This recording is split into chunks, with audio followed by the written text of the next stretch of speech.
Widih, udah Jumat lagi cuy. Udah saatnya kita melanjutkan sekaligus mengakhiri ceritanya Sakura si preman tsundere. Tapi sebelum itu, buat kalian yang belum tahu jadwal anime musim depan nanti, silakan nonton aja video rating anime yang baru kemarin gua upload. Oh ya, jangan lupa untuk terus support channel WOM2 ini dengan cara memencet tombol subrek, like, dan aktifin lonceng notifikasi di bawah. Biar apa? Biar gue bisa lebih semangat lagi dalam hibur kalian semua. Kalau mau support lebih, kalian bisa join membership coachingannya WOM2. So, tanpa berlama-lama lagi, mari kita mulai Windbreaker episode terakhir.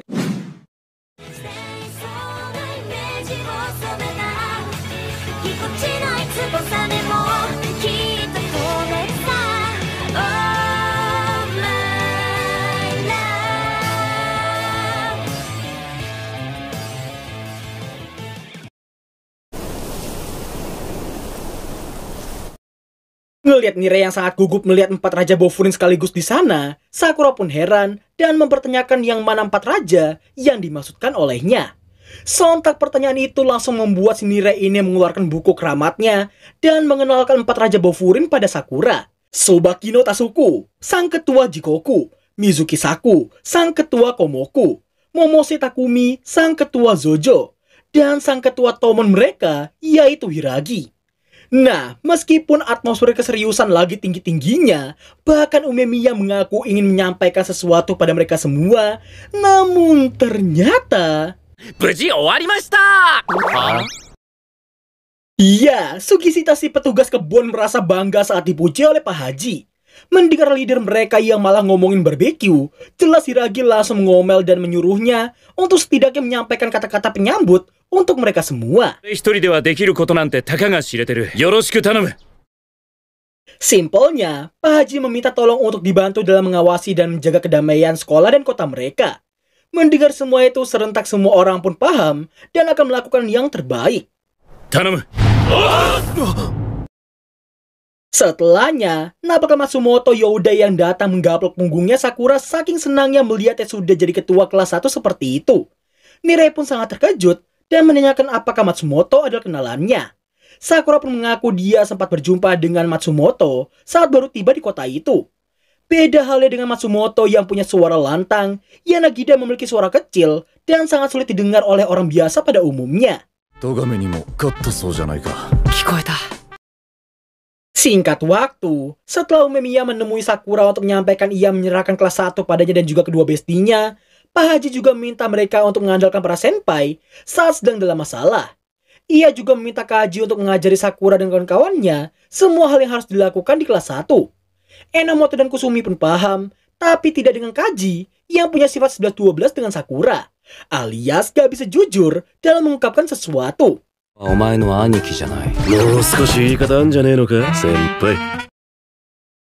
Scene berlanjut ke dalam kelas. Nampaknya rombongan Sakura yang ditanyai soal pertemuan tadi. Mereka pun sangat terkejut ketika Nire memberitahukan 4 raja Bofurin yang juga hadir pada pertemuan itu. Di saat yang bersamaan, Sakura menyadari ada yang gak beres cuma dengan melihat 3 teman sekelasnya yang seperti sedang memikirkan sesuatu. Scene lalu berpindah ke rombongan Sakura yang mau OTW ke cafe Muscle Power. Nah, sesaat setelah Sakura, Suo, dan juga Kiryu menolak ajakan tersebut, secara tiba-tiba mereka mendapati 3 orang berjaket putih yang terlihat sangat mencurigakan bagi mereka. Bersama dengan semua orang yang terdiam memperhatikan 3 orang tersebut, Sakura menegur mereka dan menanyakan keperluan ke 3 orang itu.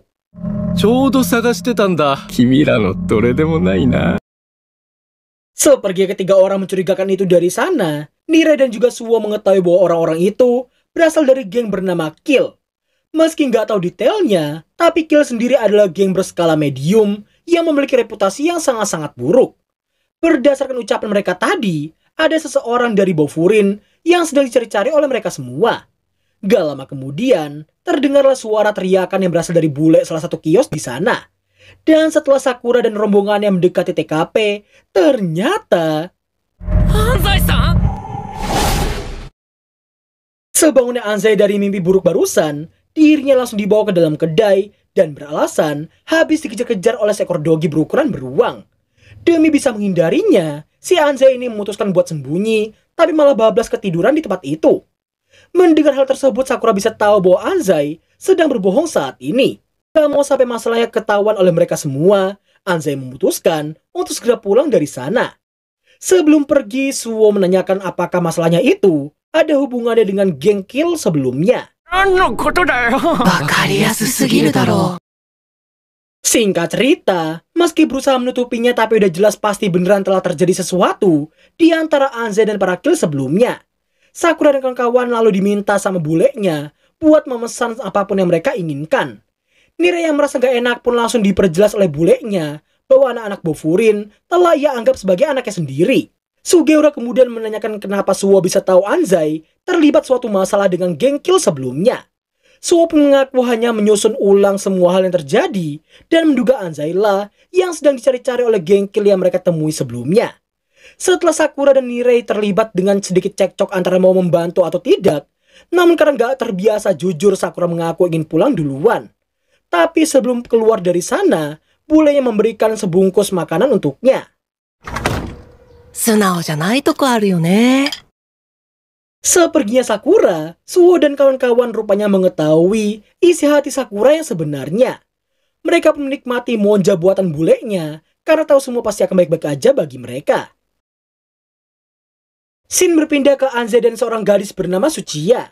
Setelah mereka membicarakan tentang teman mereka yang bernama Nagato, diketahuilah di sini si Nagato merupakan salah satu anggota geng Kill yang sedang berusaha ditarik keluar sama si Anzai.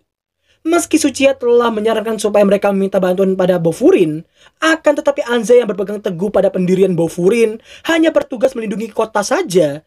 Dirinya merasa nggak bisa melibatkan Bofurin dalam masalah pribadi mereka. Dirinya berjanji akan mengurus semuanya seorang diri, sebelum akhirnya dia melegang pergi dari sana. Gak lama setelah dia pergi, secara tiba-tiba Sakura muncul, mengejutkan si Tsuchiya yang masih berdilema dengan perasaannya sendiri.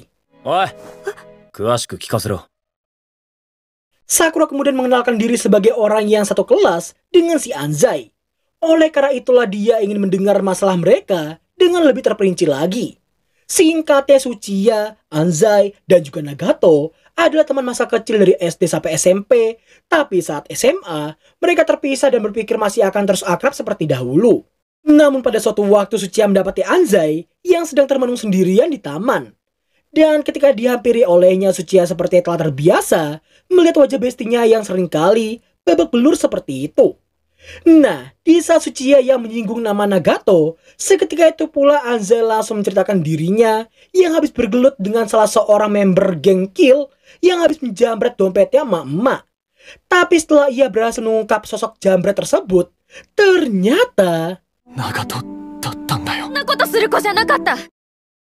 Dan ya, inilah alasan kenapa beberapa hari belakangan waktu si Anzai seringkali babak belur, yang mana hal itu nggak lebih dari dia yang sedang berjuang menyeret Nagato keluar dari geng sampah tersebut. Setelah menceritakan semuanya, Sakura jadi paham dengan alasan si Anzai yang enggan untuk membuka mulutnya.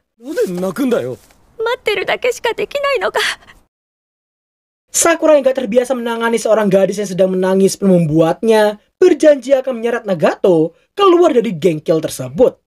Melihat wajah terkejutnya si Tsuchiya barusan, Sakura yang tadinya kebanyakan alasan, namun di saat dia mengingat ucapan Kotoha sebelumnya, ia langsung meneguhkan diri dan mengatakan satu kalimat singkat padanya.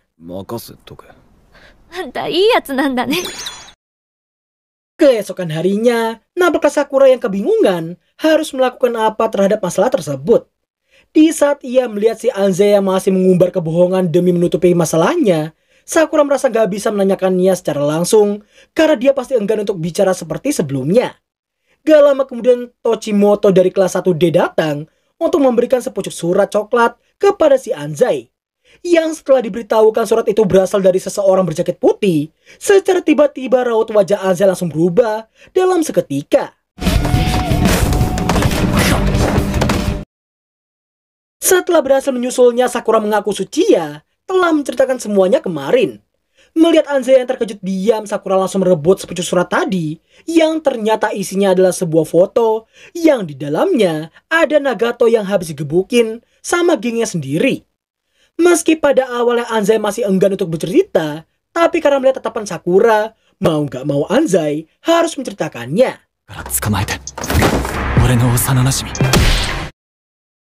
Iya, kurang lebihnya lu punya temen SD yang lama gak jumpa nih ya. Pas ketemu lagi, dia malah udah jadi maling di sekitar rumah lu. Merasa penasaran dengan sosok bestinya saat ini, Anzai memutuskan untuk mengikutinya dan tiba di tempat di mana Nagato yang sedang digebukin gengnya sendiri karena kuotanya masih kurang 10.000 yen. 1.000 yen untuk satu pukulan, yang artinya si Nagato ini harus menerima 10 pukulan lagi supaya bisa dimaafkan.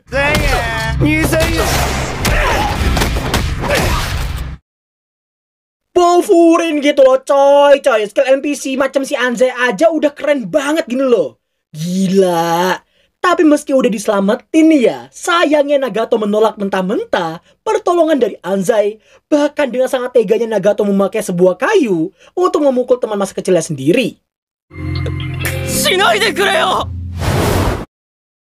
Anzai pun sangat bersyukur karena bisa lolos dari kejaran geng sampah tersebut. Sakura lalu menanyakan alasan Nagato yang nekat menetap meski telah diperlakukan sangat buruk seperti itu. Anzai pun gak tahu, dan yang dia tahu cuma temannya itu menangis ketika akan memukul dirinya. Dan hal tersebut lebih dari cukup untuk menjadi alasan untuk menyelamatkan temannya itu. Melihat sorot mata Anzai barusan, dan berhubung di foto tadi geng Kill telah memberitahukan mereka sedang berada di galangan kapal Senkan, Sakura berniat untuk ikut serta dengan alasan itu bukan untuk Anzai atau siapapun, melainkan hanya karena dirinya ingin memenuhi janjinya pada Tsuchiya sebelumnya.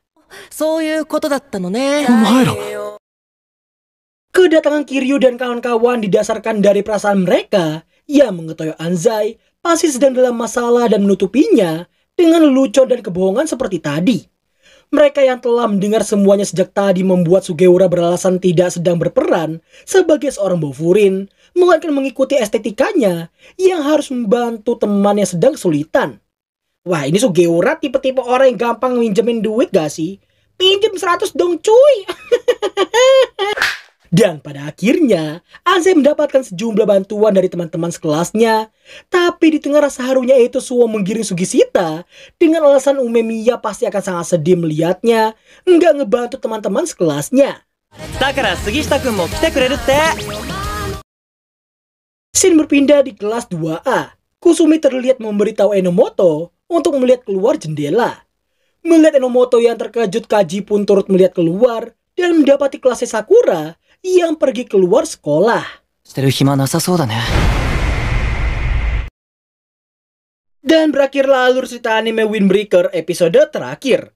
Terkhusus adik-adikku yang punya tangan lebih cepat ketimbang mata, gua yakin banget nih ya, pasti ada aja yang komen, "Lanjut dong bang, itu belum end. Bang lanjut bang, pengen lihat kill lawan kelasnya Sakura." Atau komentar sejenisnya.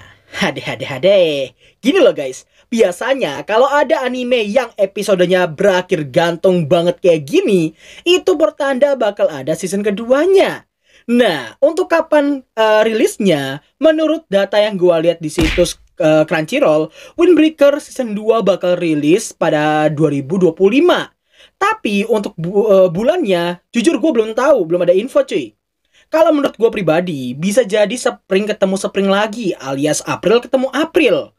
Jadi ya kita cuma bisa menunggu dengan sabar. Dan semoga studio Cloverworks bisa mengubah jalan cerita dan menghilangkan atau paling enggak mengurangi unsur lagi batuk di anime ini. Karena jujur aja, sepanjang episode Windbreaker berlangsung, cuma episode awal-awal sampai Sakura melawan Togame mungkin ya.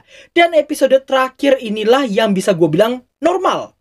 Mulai dari Umemiya lawan Choji sampai episode 12 kemarin, yang full kontroversi. Ya, gue jamin bocil-bocil penyefong Windbreaker pasti gak mau menerima fakta yang ada sih ya. Tapi ya intinya nih ya, secara keseluruhan anime ini sangat-sangat bagus. Terutama dari segi gelutnya. Suara bakbuk, gedebuk, udah real banget cuy. Terlepas dari pelangi tai kambing kayak gitu, anime ini jelas punya potensi mendapatkan season kedua, bahkan mungkin season ketiga juga. Dan untuk rating pribadi gue terhadap anime Windbreaker ini jelas 8,5/10. Makasih buat yang udah ngikutin dari awal episode sampai akhir episode seperti ini. Dan sampai jumpa di alur cerita anime Isekai Suicide Squad yang lagi OTW gue garap. Bye-bye.